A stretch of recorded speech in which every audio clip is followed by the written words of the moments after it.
চোখে দেখলে কৃষ্ণ লাজুকে দেখে কতটা ডিস্টার্ব হয়ে গেছিল। আর কালকে তো তুমি সব থেকে বেশি চেষ্টা করেছিলে যে লাজু যাতে কিছুতেই ভেতরে যেতে না পারে। তাহলে এখন হঠাৎ উল্টো সুরে গাইছো কেন? কি মতলবটা কি তোমার? মতলব কিছুই না আন্টি, আমার মাথা ঠিক ছিল না। অনুভবে যে সিচুয়েশন ছিল তো আমাদের কারণেই মাথা ঠিক ছিল না আন্টি, তাই না? আমি তো মায়ের সঙ্গে ঝগড়া করে ফেলেছি জানো, তোমাদের সাথে খারাপ ব্যবহার করেছি, সেসব কথা ভেবে আমার সত্যিই খারাপ লাগছে। বাট এনিওয়ে লাজু তুই চ, আমি তোকে নিয়ে যাচ্ছি অনুভবের কাছে, তুই দেখা করে।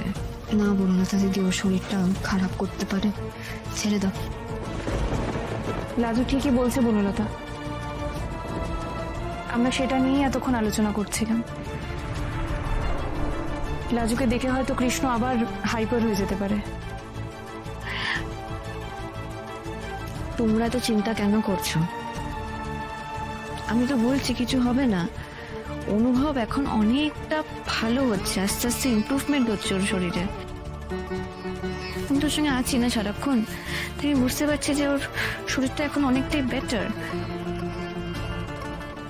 আমার কি মনে হয় জানিস তো, এখন তোকে অনুভব চিনতে পারলেও চিনতে পারে।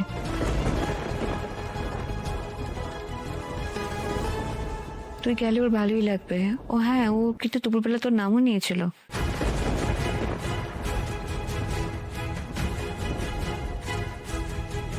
তোকে খুঁজেওছে ও। কৃষ্ণ দাদু ভাই লাজুর নাম নিয়েছে?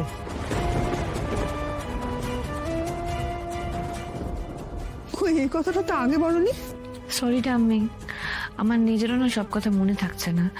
এই দুদিনের ধকলে কি আমিও কম্পেয়ার্ড বলো?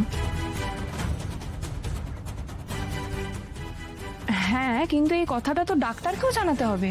ডাক্তারবাবু নিশ্চয়ই জানেন, আর না জানলে আমি জানিয়ে দেবো।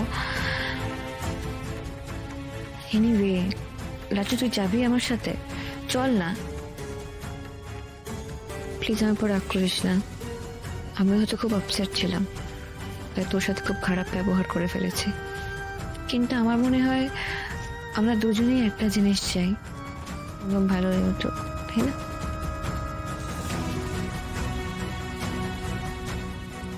সেটা যেভাবেই হোক ও ভালো হয়ে উঠুক।